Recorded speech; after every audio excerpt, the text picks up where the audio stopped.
All right, so tour talk time. This is the tour talk segment.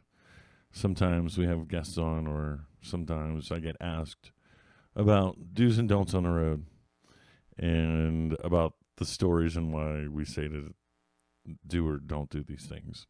Sleiz here. My guy Sleiz. If you don't know Sleiz, you should know Sleiz because everybody knows Sleiz. He's been out with some of the biggest names in the business, Montrose, Lita Ford, etc. What are your do's and don'ts for the road? Other than come home alive.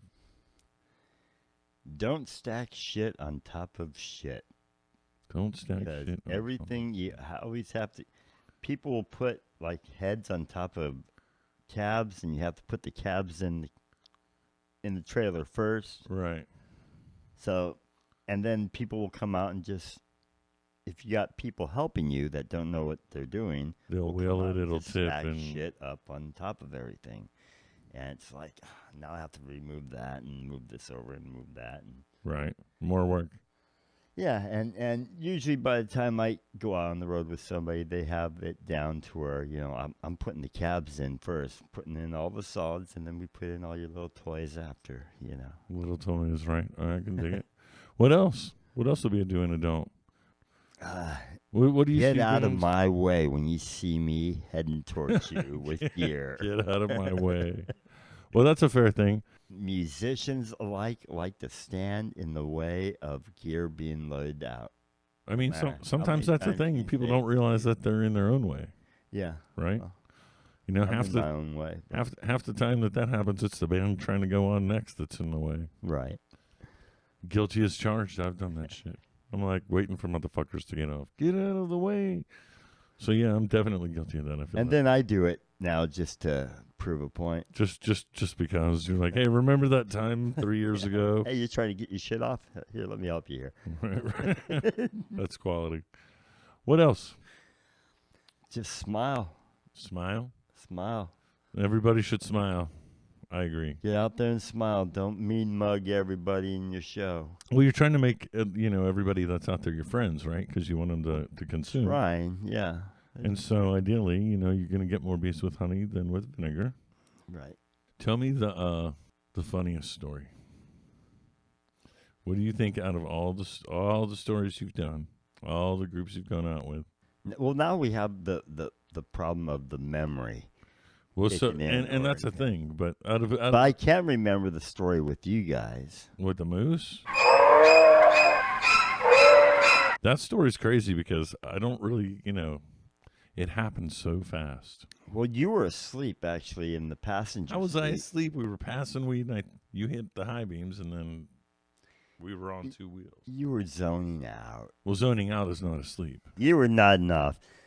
But I can remember we're going through the windy-ass mountains of Montana, and it's pouring-ass rain. It's coming down. It was like snow at that point. Yeah, It was like probably sleet was. and ice and all that shit. And so I was only doing 50, but it was wet enough to where I couldn't see the lines in the road.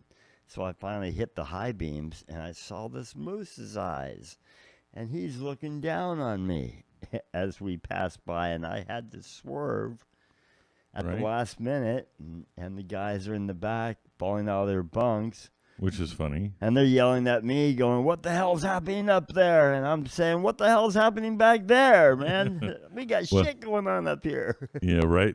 Things were happening all of a sudden. But that moose, as we passed by, looked down on me and I just kind of, whoa. It was pretty crazy. That was a good one. But yeah, we were dying laughing, and then And that guys was in the the best back part. were Pissed off about us laughing until yeah, we told them, hey, they almost lost their life, and Right. well, danger. and woke up, and If you're going out on tour, you got to understand it's somebody didn't have their coffee in time, so right. Things could happen. It's dangerous out there. I mean, I've heard of bands having way worse problems, issues, and accidents than that. It was way funnier when it happened. Absolutely. It was also scarier, but it was way funnier when. Well, we can laugh about it now. Yes. Like then we laughed about it then too, but in a different kind of way.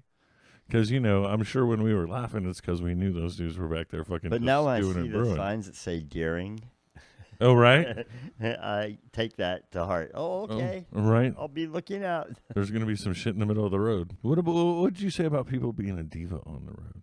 There are people that are divas. I can't think of any names right now, just because I want to keep working.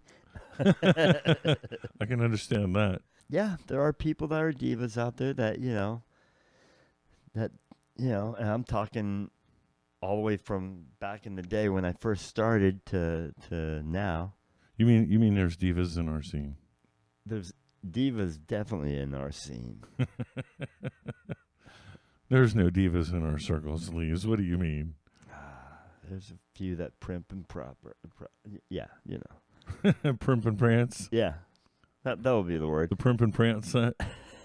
All right, well, I'll have to keep an eye out for those guys. What's your number one tip to save money on the road? Go to the store, buy all your groceries, and make sandwiches, because buying fast food every day sucks. And if you're going to be broke and just, you don't want to be broke and having fast food indigestion, because you straight up end up with fast food indigestion by the end of that 4th or 5th day out on the road, because you're hitting it breakfast, lunch, and dinner, and then the snacks in between. And so, yeah. So you're saying, what you're trying to say is eat well. Try and eat well. Yeah. Eat something that's going to energize you. Don't eat trash. And that's not going to break you, I was doing peanut butter and jelly sandwiches on the Soulfly tour. Cost is a thing on tour. Right. Well, gas is the biggest cruncher. Well, right now, yeah, gas is kind of insane. I would hate to be out on the road footing gas bills right now. I mean, out here in California where it's almost $7, it's one thing, right? You would catch a break in some spots and you'd see like, $4 or $5 gas and you'd be like, oh my God, I remember that. All right, so. And bring lots of weed to comfort them times when you don't have food or gas or money. Well, here's what I would say. And this is just because we're broadcasting. Wink, wink, nudge, nudge. There are so many states passing laws now that you really don't have to take a whole bunch with you. You just have to be able to buy a little everywhere you go. And thus bring it all with you. Yeah, I get that, but I'm not trying to say that. Thanks again, Sleiz. Absolutely.